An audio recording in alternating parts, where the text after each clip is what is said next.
Welcome to For Mannerless Women. I'm your host, Adelle Onyango, and this is a space committed to nurturing a new generation of shame-free women who are ready to meet their best selves.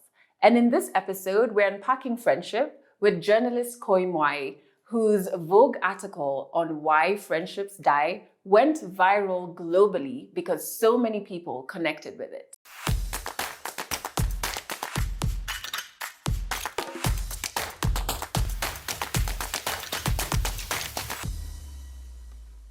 So first and foremost, it's great to finally meet you and sit down with you. I see all of the incredible stuff you do on TikTok when it comes to reviewing films and also your incredible articles as well. Thank you. So thanks for making time to be on For Mannerless Women. Thank you so much for having me. I love it here. As you can tell by how I've just been chit-chatting away. Like you just have you here for every episode. And just have me here all the time. Yes. We can have a little segment. You just like pop up. Yes! That's what I love to do. So there's one article that you wrote that really stands out. And I think, I can't remember the year you wrote it, but people keep going back to it. Yeah. And you wrote it for Vogue, first and foremost. Congratulations. Thank you. Thank you so much. But the article is about friendship. Mm-hmm. Can you unpack it, especially for people who have not read it and they don't know why it's like perpetually trending? Yeah. First of all, thank you so much for all of the kind words. I wrote it back in 2013. No, 2023. Not the same year. Not the same year. They all blend together after a while, don't they? Yeah, and essentially in it, I revisited 4 former friendships and I asked those former friends, hey, why did these relationships not work out? To hopefully learn something meaningful about friendships, especially in adult years. It can be complicated, it can be weird, they can be hard to maintain. And I found myself at the time really craving answers. So I thought we're better than to go to the source. That is so interesting. And it's true. I love that you talk about adult friendships because we don't go through the transition well. So like in primary school, high school, a lot of the work around making friends is done for us. Oh yeah. You're in the same setting, your parents are putting you guys together, like everything is done for you and then you release into the world and it's like, how do I maintain? You're going through the same things at the same time. You have all these different spaces where you can explore different interests, all of these things that help foster relationships. And then one day you just leave school and it's over, right? Like you lose all of this infrastructure. And one of the things to go, I think, is healthy relationships. Like it's really hard to maintain that without that sort of safety. So tell me about the article. Yeah. What was it like making those calls? Were any of the 4 friendships, did any of them end like on a bad note or did they just fizzle out? What was take me through that experience of making those calls? Yeah. Whoa, making those calls. Not so fun. Everything came together pretty quickly. I had been pitching Vogue for a while, different sort of iterations of what the article could look like. In the beginning, I'd wanted to frame it around wedding season because I think that weddings and sort of those milestones, those adult milestones, they kind of put a weird perspective on relationships. I found that when my friends were getting engaged and married, it made me sort of like re-examine my friendships and re-examine where I was in my life in a different way. Anyways, they weren't interested, but I still felt very pulled to have this conversation. And then, just out of nowhere, I was like, oh, like what if I actually was in conversation with these former friends and wrote about the experience? And then they said yes very quickly. And then I was like, oh, now I have to do this. So I reached out to a good amount of people. I, of course, had a list in my mind, right, of people. And they were a mix, right? Some of them were more, there was more drama surrounding the end of the friendships. But honestly, the majority of them were just like fizzled. And weirdly enough, I felt more nervous about those ones than I did the bad ones. Maybe because I just assumed that they would like say no, and a good amount of them did. But actually, a lot more people were more open to it than I thought that they were. And so, I think the hardest part definitely was the initial reaching out. Like that was really nerve-wracking because I was just like, hey, like, hi friends, you haven't heard from me in a while. Like, where do you even call them, right? Like, hey so-and-so or hey so-and-so. Like, it felt weird, right? Like, what kind of language, what kind of vernacular do you even use? So that was the hardest part. But I just was like, listen, I just have to like be honest, right? And be like, listen, like, this is a crazy thing that I'm doing. This is why I'm doing it. Your privacy and your mental health are my top concern. So if you aren't comfortable doing this, that's totally fine. If you are, here are the ways that I'll protect you. And then really from there, it was like, actually, okay, the conversations themselves actually were like a lot lot less scary. I think because I built it so much in my head, and there were, it took a lot of time also too to like get back to people and to find people, had been blocked sometimes by being honest, and also just like tracking down people over losing contact over years, right? Like Instagram handles change and things like that. So but the conversations themselves actually ended up being okay, and then the writing of it came really organically from there. Before we get to like what the conversations taught you, like you've said something that's so interesting. So you're looking for someone and you realize that you're blocked. What were the what are the emotions before you write the article? So during the time when you're reaching out, what are some of the emotions that you're faced with? So you realize someone has blocked you, or you see someone and you see there's so many milestones you've missed out on from somebody who you used to be close to. What are you feeling in that moment? I think I felt a lot of guilt. I felt a lot of guilt about why the relationships ended. And I think I'm somebody who I already really struggle with guilt. And I tend to feel like if something has gone wrong, I do feel like I tend to take 90% of the blame. Even though in most situations in life, right? It's a 50-50. Everybody has their role. But I always sort of feel like I take a lot of responsibility for my part. So I was very overwhelmed by guilt. And with every person that I reached out to, obviously those guilty feelings kind of came up to the surface. A big one was anxiety. I really was. I was very nervous. I was very much oh my God, how do I have the audacity to do this? Of just popping back into this person's life, I never left, and being hey, do you want to air our dirty laundry out, for a good amount of people to read? Hey. And then I felt I was am I being selfish? So those are kind of the thoughts that were circling through my head. And then afterwards, what did you learn about friendships? What are the takeaways that you previously didn't have? I think it was a really beautiful reminder that oftentimes in life, when the way that we remember things, particularly things that are negative, especially as it pertains to the way relationships end, whether they're platonic, familial, whether they're romantic, I think that we always think that it was worse than it really was. Of course, in instances of abuse, and those are different, right? I'm not talking about things like that. I'm talking more about the everyday sort of fallouts, right? It's usually not as bad as you think that it is. And I think that people are also more forgiving than you think that they are. I was very surprised by how little animosity there actually was on the other party's side, because I'm really thinking that I messed up in X, Y, and Z ways. I didn't do X, Y, and Z, but there's a lot more understanding and there's a lot more fluidity, I think, with friendships, right? I felt it was easier to slip back into a more friendly back and forth dynamic. So I think that really friendships are more fluid than I think that we're told societally that they are.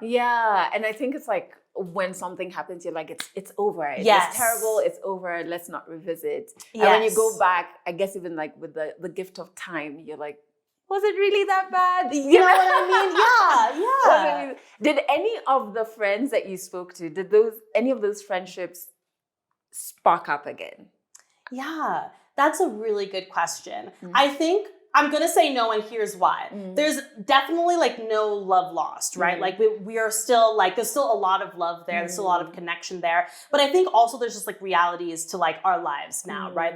Most of the people that I spoke with live in the US. Obviously, that's halfway around the world. There's only so many ways that we can stay close. Also, just a lot of time had passed for most of those relationships. So obviously there's not going to be a full, I don't want to say a full repair, but it can't be what it was, right? And I struggled with that for a long time. I actually wrote about it on my blog, Bad African, looking back on it 2 years later. And I did really struggle with a lot of disappointment, right? Because I do think that because the conversations were more positive than I thought that they were going to be, I was oh my God, we're going to be best friends again. Yes, let's do it.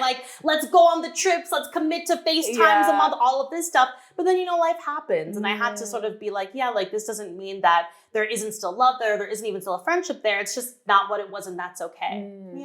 What's interesting and the what I find difficult rather with friendships, I almost prefer friendships ending with a reason, even if the reason is painful. Because then I'm there was a reason.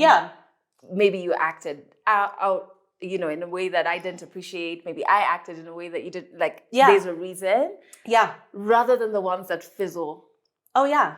Or the ones where you evolve past someone. Yeah. And past a friendship. Mm-hmm. Have you experienced that, the evolving past a friendship? I would say the majority of my friendship breakups has been like that. And you're right. Like, I do think it is more painful because, again, it's like, why, right? And you have such love for this person. It's like a romantic relationship. I think this is where platonic and romantic relationships really mirror each other. Like, of course, like, it's terrible to be cheated on. Yeah. It's terrible to get in like a fight with somebody, but at least it's a tangible kind of pain that you understand how to deal with it, right? Like, you go through your stages of grief, you mourn it, you get it all out, then you move on. Yeah. But when you're still struggling with the why and you're not sure why the separation has happened, that is way more painful. And it's a hard sort of reality that, like, most of the times in life, people are only in your life for a season. Very rarely are they there for life, which is okay. You know what I mean? I think it makes us appreciate the lifelong relationships even more. Yeah. Yeah. Do you think when we talk about like friendships maybe being for a season and that being normal? Yes. I first, heard of this from my therapist. Yes. And I remember she made a statement that I was like, that's strange. She was like, yeah, if people tell me, oh, I've been friends with this person for 20, 30 years, she always takes it with a pinch of salt. She doesn't really believe it. And I was like, what do you mean? We're all struggling to have those friendships that last eons. Right. And she was like, the amount of work it takes and the seasons that you're each going through, it's very difficult. It's very difficult. Yes. And so what do you feel about some of the expectations that are pushed on us when it comes to female friendships? Like, they need to last. I've been friends with Kui for 20 years. We go, as you're saying, we have a FaceTime every month. Yep. We go on a girls' trip every quarter, whatever it is, right? What do you feel about these expectations and the pressures of what female friendships should look like and how long they should last? Oh my gosh. First of all, I think it's insurmountable and I think it's really unrealistic. I think if we're comparing intergenerationally, like looking at our parents' generation, they have kind of painted this picture of like, oh my gosh, like this sort of like steadfast, like continued thread of friendship that has lasted from primary school to now 50, 60 years, right? Of just consistent showing up for people, consistent being close. But like, that's really not the reality of it, right? Like, life changes so much. And the more realistic picture of friendships, they ebb and flow, right? Yeah. You go through different things. Maybe you get married at different points. Maybe some people don't get married, have kids, don't have kids. Like, these are all big things that affect our lives and they affect the way that we relate to each other. I'm really lucky that my mom has always been very honest with me about sort of the ebbs and flows of her life and how it's affected her relationships, especially her platonic ones. And when she got divorced, right? Like, she was the only person in her friend group experiencing that. So they couldn't relate, her friends couldn't relate to what she was going through, right? So there was a little bit of a separation there. But what has been so nice to see is that now it's been almost a decade plus since my parents got divorced. Now she's found a way back to some of those friendships. They've been able to find new connections. So it is really more of a ever evolving ebb and flow. It's not this stagnant, completely calm waters. But again, like, the societal picture isn't that, especially for African women. Oh my gosh, the narrative is that we have to be so giving to our communities. And that really, to me, like, it starts with the family. And I think the next sort of phase of that is friendships, right? Like, the external sort of like tribe outside of the immediate family has to be sort of served and appreciated as much as the immediate family. But like, girl, who has time for that? Who has time for a husband and kids and work and also what we owe to ourselves? And capitalism and what we owe to ourselves as individuals. It's a lot that we are put on ourselves. And even though those realities existed for our mothers and our grandmothers, society hasn't shifted enough in Africa to be able to reflect that in terms of how we look at women and relationships. We're still thought of, they have to be pillars, they have to be strong, they have to maintain. And I just I'm over it. And all the time. There's like a consistency to that as well, right? Yes. And I love what you're talking about in terms of like externally, like you're just giving and giving to all of these relationships. Yes. But I don't think we actually spend as much time in terms of our own relationship itself and identity. And so how do you balance, like, in terms of the friendships that you have now and showing up for them in a way that honors you, Kui, but also your relationship itself and your identity so you don't get lost in your friends? can I be so honest on the show right now? I don't think that I'm doing a great job at it. Like, I really don't think that I am. I think that I'm really accustomed to like checking in on myself. I've spent a huge chunk of my life alone. And that's not like in a negative way. That's not like by trying to suggest any kind of neglect. I've just like had a lot of like solo experiences, whether it's like moving from here to the US for college on my own with like no family close to me. You know what I mean? After college, I moved to Paris and I worked as an au pair for a couple of months. Don't speak French, don't know anybody in Paris. So I've had a lot of experiences where I've been on my own. So I really know how to like serve myself. What I'm now trying to figure out is, okay, how do I start to bring people back in while still like maintaining my boundaries? This is like no shade to my beautiful Kenyan sisters out there, but I don't think that we live in a culture that is very well versed on boundaries. Something that I have really struggled with in friendships here is trying to find a way to maintain those connections while also being firm in what my boundaries are and where I am in my life. I think a lot of times I feel isolated because of that. So to be totally honest with you, it's something that I'm still trying to navigate. I'm still trying to find the connections that I really want to invest in. And I'm still trying to figure out, okay, how do I invest in them while still staying true to myself, while not like insulting anybody or isolating myself in the process. It's harder than I think anybody is really owning up to, if I'm being totally honest. It's really hard. And there isn't a lot of grace on either end. Do you know what I mean? I want to spend some time on the boundaries in friendships, because that is difficult. People are going to get so mad at me. They're going to get really upset with me because I'm about to be so honest. Because it's like the guilt that comes with setting boundaries in friendships is real. Yes. And you almost feel like you're going against what you've been socialized to believe. Yes. Again, back to like giving. Friendship needs to look like. Yeah. And there's honestly also, if we're being very honest, the way we're socialized is I'm showing up for Kui so that when I need Kui to show up for me. Transactional. Right? Yep. And so when your boundary interrupts that, there's also the feeling of like, what if I'm going to go through ABCD in 2 months? Will she show up? Yeah. What has your experience with boundaries been? How much time do we have?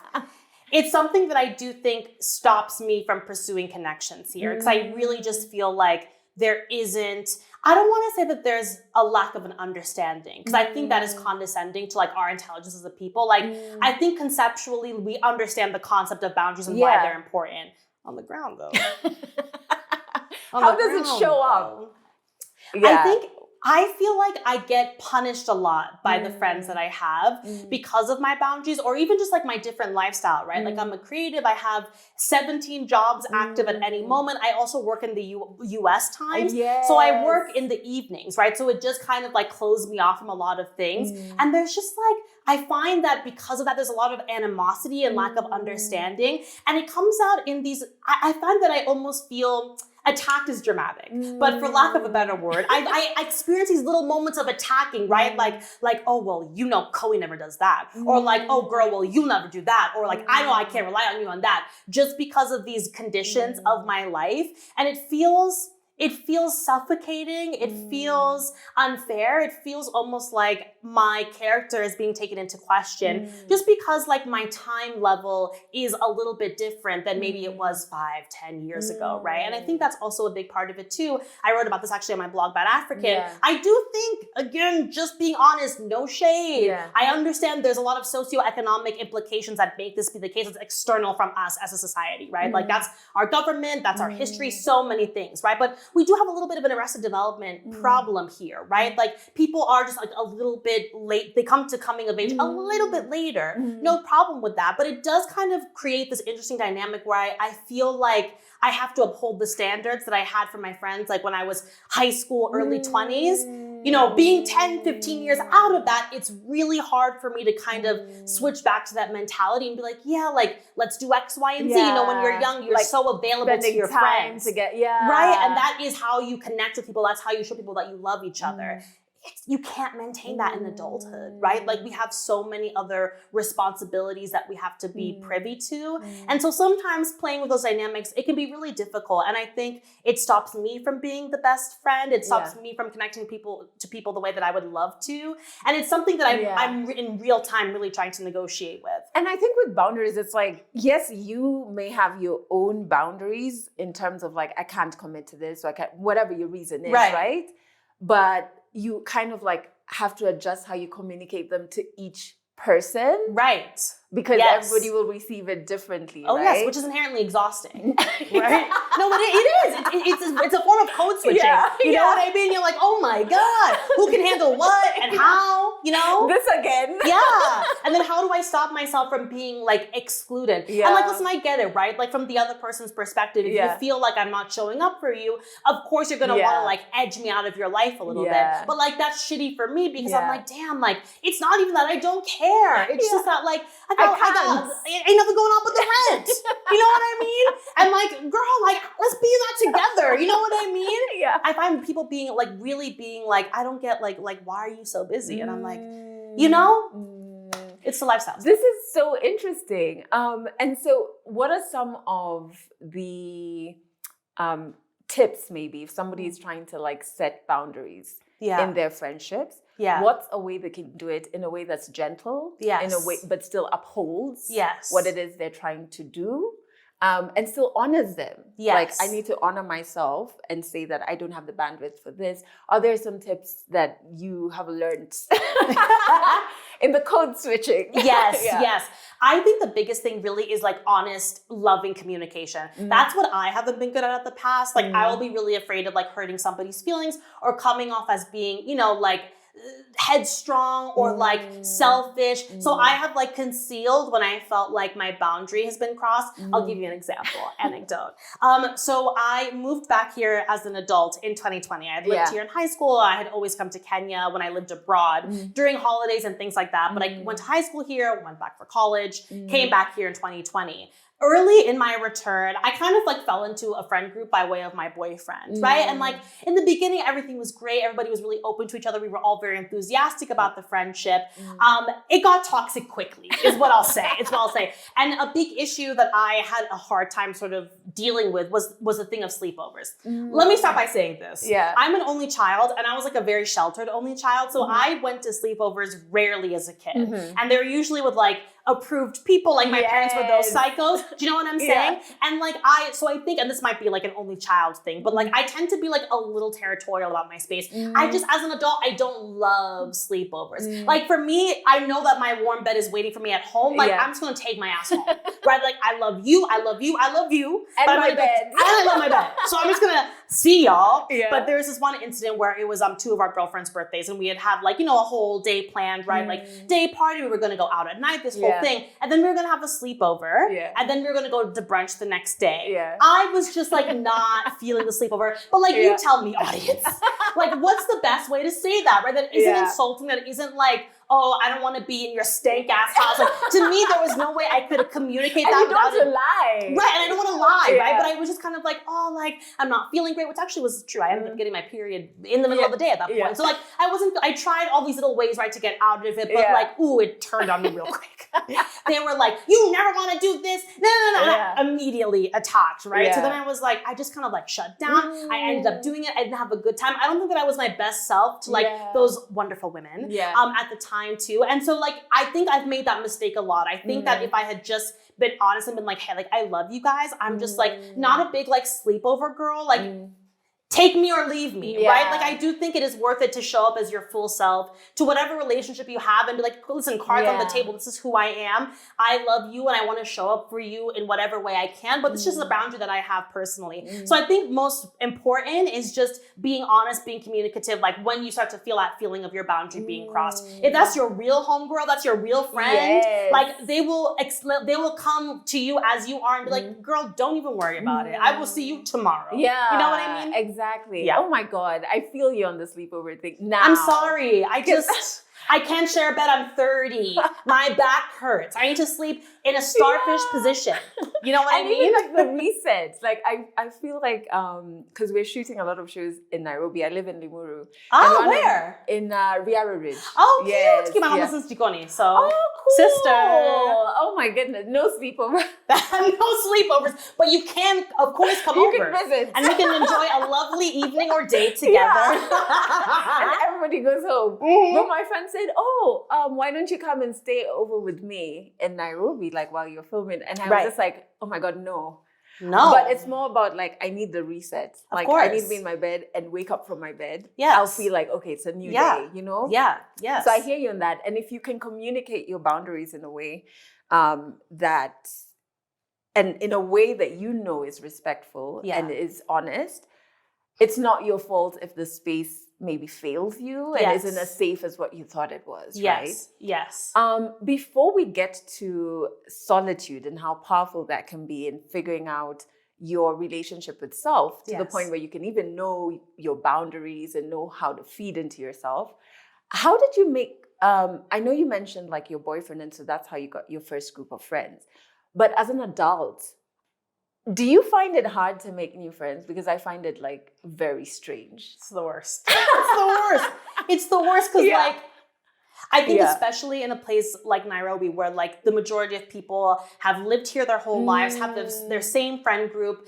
I don't want to say that there aren't individuals out here, but like usually, you know, when you look at these group of friends, like there's a lot of homogeneousness within the group, right? Like everyone likes to do the same kind of stuff. They have their routine. They're happy in their routine. Understandable. That's fantastic. That's your right. But when it comes to infiltrating and making new relationships, not the easiest dynamic to enter. So I think it's especially hard. And again, like doing all that while balancing the realities of your life, giving yourself to your career, giving yourself to any romantic partner, to your family, to yourself. Like it's a lot to take on. It's really hard. And I don't think it ever gets any better. Yeah. Which is the reality. Do you feel like there's an intentionality around it? Like I tried because I was like, I want to have more female friends. And I'm going to like...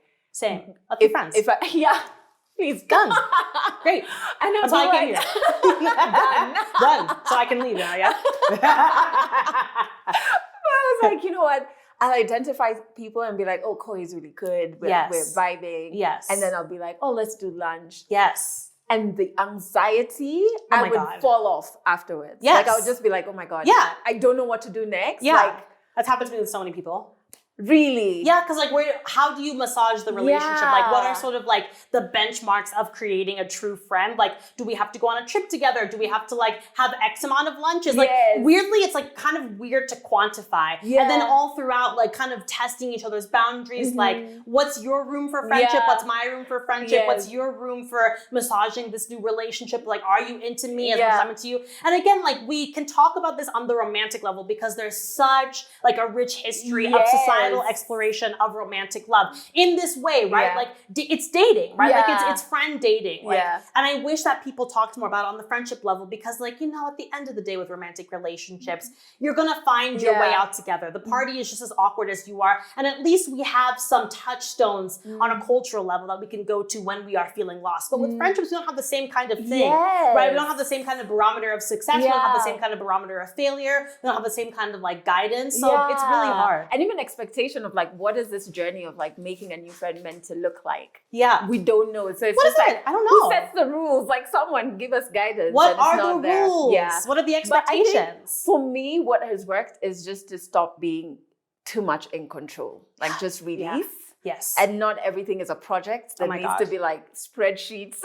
I love a project, so it's unfortunate. I love a spreadsheet, so it's... You just have to release and just let the magic kind of happen as well. Yes. Let's go to solitude, which I think I only started understanding the power of it in my 30s. Because traditionally, and I think culturally, as African women, Kenyan women, you don't really get opportunities to be alone. Yes. You grow up in a house where there's probably tons of other people. In and out. And then culturally, what's meant to happen is when we're talking marriage, you are picked from your house and now you go and start this other home, right? So you don't really have moments of solitude, and solitude can be quite daunting. It can be quite scary. But in the end, what I've found is that it can be a gift and a blessing. It helps you understand yourself better, to even know the type of friendships you want to keep around you. Yeah. What's your experience with solitude being? Yes. Oh my gosh. First of all, I couldn't agree with you more. Yeah. Right. I think like it's I would almost say exclusively in the moments of solitude where you get to really get acquainted with yourself and see yourself in a meaningful way, right? Like you live so much of your life around people and they're distractions from the truth of who you are, from the truth of what you want in every aspect of your life. I think that I have been really lucky. I feel like I learned that lesson really quickly. My parents, when they were getting divorced, this was high school, they were on my ass all of my childhood. But then now when the marriage started deteriorating, they started kind of like getting lost in themselves in very different ways. My dad physically left the home. My mom sort of like emotionally, mentally left the home, right? Which left me really on my own in a very pivotal time in life, right? Like high school is when you are figuring out like what you want to do, who you want to be, where you want to go. You're making a lot of big life decisions. And I always am so thankful that I had that alone time because it really, that's where I really figured out like an inner strength that has never left me, has never failed me. And also really helped me figure out that lesson in and of itself, which I think is the most important lesson to learn in life. And then from there, it gave me the confidence to pursue more solitude, which again gave me more confidence in who I am and what I want to do, especially when I went to Paris after college. That's when I think I was alone in a completely different way, right? Like I think if you can, and if you're privileged enough and you get the opportunity to, go to a different country where you don't know anybody, where nobody knows you. That to me is really where you'll figure out who you are and what you want. It was there where I figured out where I wanted to be a writer. I figured out the kind of life that I wanted to have, at least to that extent. It's evolved over time, right? But yeah, I think that there's such power in solitude. If you can really prove to yourself that you can exist with yourself for an extended period of time, then nobody can take anything away from you. It's a kind of clarity that I think is very specific. And again, like lifelong, if you can find the ways to tap back into it. But again, the strong foundation, it'll always be there for you no matter what happens in life. And life changes. There'll be times that you will be alone, right? And I think that that's why it's so important as young as possible to get comfortable with it. Yeah. What were some of the fears around solitude or like challenging moments? Because I think sometimes we run away from being alone with ourselves into relationships, be it friendships or romantic partners, because when you're alone, like these things you have to face. So like, were there moments like that, especially in a foreign country where you don't speak the language? No, it feels emotionally unsafe. It does in the beginning, right? Because you're like, oh my gosh, like, where is my connection? Where is my safety net in people? It feels unsafe, and it does for a while. And you do kind of have to embrace that. Of course, the loneliness, and of course, like the mental health ramifications as well. And all of those are real things, right? And it's important to be aware of them. But like, if you can power through and find a way to check in on yourself, even if it's not long lasting. I was only in Paris for a couple of months because I got to the point where it was having damaging effects on my mental health. And so I had to make a decision for myself. But even that is empowering, right? Like I was able to build the skills to be able to look into myself, be like, oh, I'm not doing too hot. I need to make decisions for myself. And that's such an informative experience that I want everybody to have. Everyone deserves to have that moment because it shows you your inner strength. And you can check in with yourself and you get to know yourself in a way that is out of this world. I really wish a lot more women had opportunities to 100%. Live alone, even culturally. I wish it was more accepted. Obviously, it is a privilege to some extent. But that alone time is just so transformative. And so the one thing I also want us to talk about is your writing, right? Because I think having you on the show is incredible. Your article on friendship, I think, was just so insightful. Thank you so much. Tell me more about what it is you're currently writing, because I think our mannerless women watching would benefit from it. What am I not writing? Really?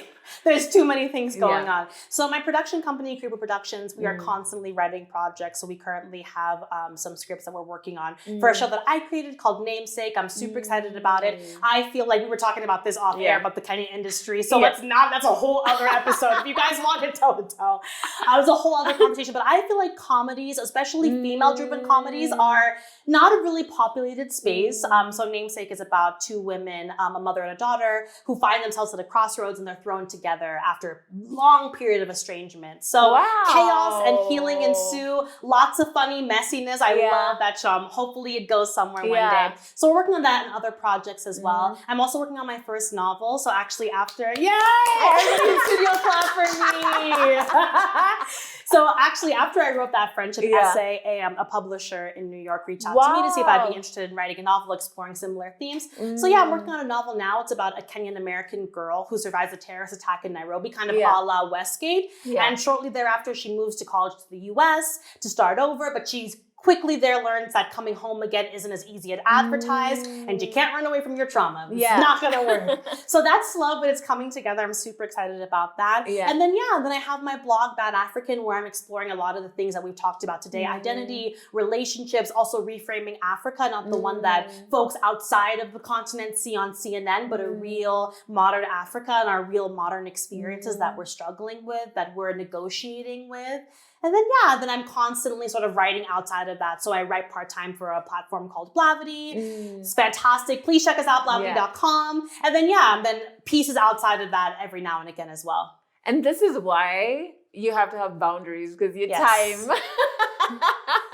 And you know too, right? Like when you're on camera too, because I also have my platform Movie Bus that I host with my boyfriend Will. We talk about all things movies and TV in Kenya and beyond. This takes a lot, right? Like I know your audience is watching this and they're like, oh my God, like so organic. But there's so much that goes into this, right? Your incredible team reaching out to me. We talked about this for weeks. There's so much planning. This takes a lot out of you. It's important that you have a reset. So for me, that's imperative to have in my schedule.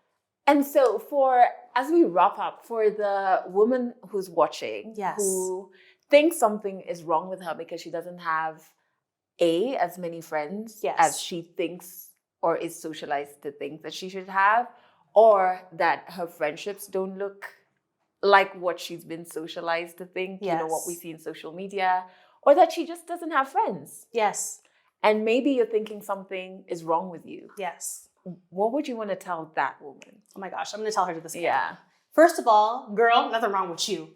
Everybody is going through what you're going through. They are just projecting something very different on the channels where we can see them publicly, like social media, right? What you're going through is normal. Friendships come and go. I promise you, life is short, but it's really long too. There will be times in your life where you'll be more social. There'll be times where you're less social. People will come in and out of your life. There's so much more ahead. Friendships will come back to your life as well. You do you, baby. You keep yourself at the forefront. Keep trusting your gut. Keep putting yourself out there. The tides will turn. They always do.